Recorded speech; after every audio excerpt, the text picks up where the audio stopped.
আগামীকাল শুক্রবার ঐতিহাসিক মহান মে দিবস, বিশ্ব স্বীকৃত আন্তর্জাতিক শ্রমিক দিবস। 1886 সালে আমেরিকার শিকাগো শহরের এ মার্কেটে শ্রমিকদের রক্তস্নাত আন্দোলনের মাধ্যমে অর্জিত আন্তর্জাতিক শ্রমিক দিবস পালনের জন্য বাংলাদেশে সর্বকালের শ্রেষ্ঠ শ্রমিক শহীদ রাষ্ট্রপতি জিয়া রহমান বীর উত্তম কর্তৃক প্রতিষ্ঠিত বাংলাদেশ জাতীয়তাবাদী শ্রমিক দল আগামীকাল দুপুর 2:30টায় নয়াপল্টনে বিএনপির কেন্দ্রীয় কার্যালয়ের সামনে শ্রমিক সমাবেশ অনুষ্ঠিত করবে। এ বিষয়ে শ্রমিক দলের পক্ষ থেকে সরকারের সংশ্লিষ্ট কর্তৃপক্ষকে জানানো হয়েছে, তাদের সম্মতি নেওয়া হয়েছে। বাংলাদেশের ব্যুরো অব স্ট্যাটিস্টিক্সের রিপোর্ট অনুযায়ী এদেশের 12 কোটিরও বেশি ভোটারের মধ্যে 7,35,00,000 মতো শ্রমজীবী কর্মজীবী মানুষ। অর্থাৎ একদিকে যেমন জনসংখ্যার অর্ধেক নারী, আবার জনসংখ্যার অর্ধেকের বেশি নারী এবং পুরুষ শ্রমজীবী কর্মজীবী মানুষ। শ্রমিক সমাজের মর্যাদার জন্য মে দিবস আন্তর্জাতিকভাবে স্বীকৃত। বাংলাদেশে বরাবরই শ্রমিক সমাজ অবহেলিত হয়েছে।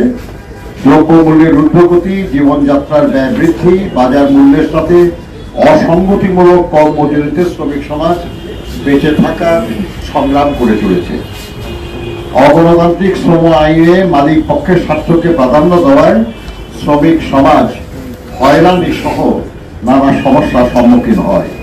বিগত ফ্যাসিস্ট আমলে শ্রমিকদের সংগঠিত হওয়া ও অবাধ ট্রেড ইউনিয়ন অধিকার থেকে দূরে ঠেলে দেওয়া হয়েছিল।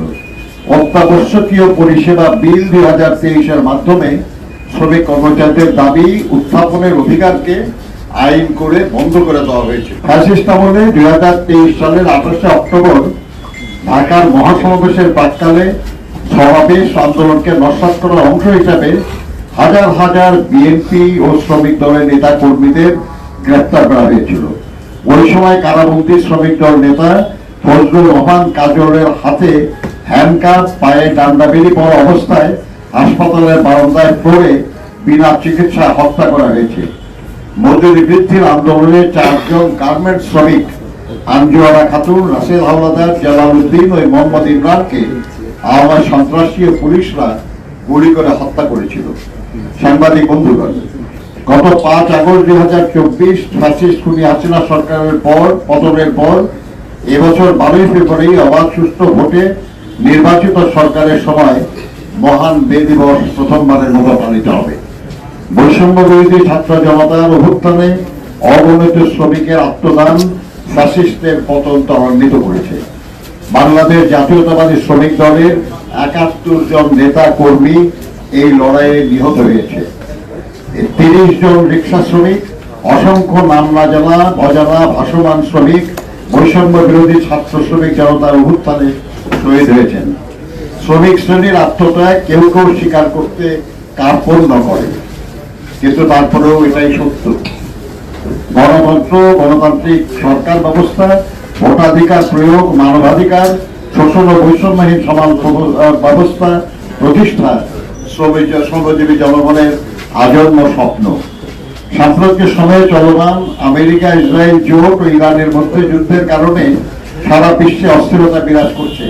যুদ্ধে জ্বালানি তেলের মূল্য বৃদ্ধির কারণে বৈশ্বিক অর্থনীতি ও সাধারণ মানুষের জীবন মানে প্রভাব ফেলেছে।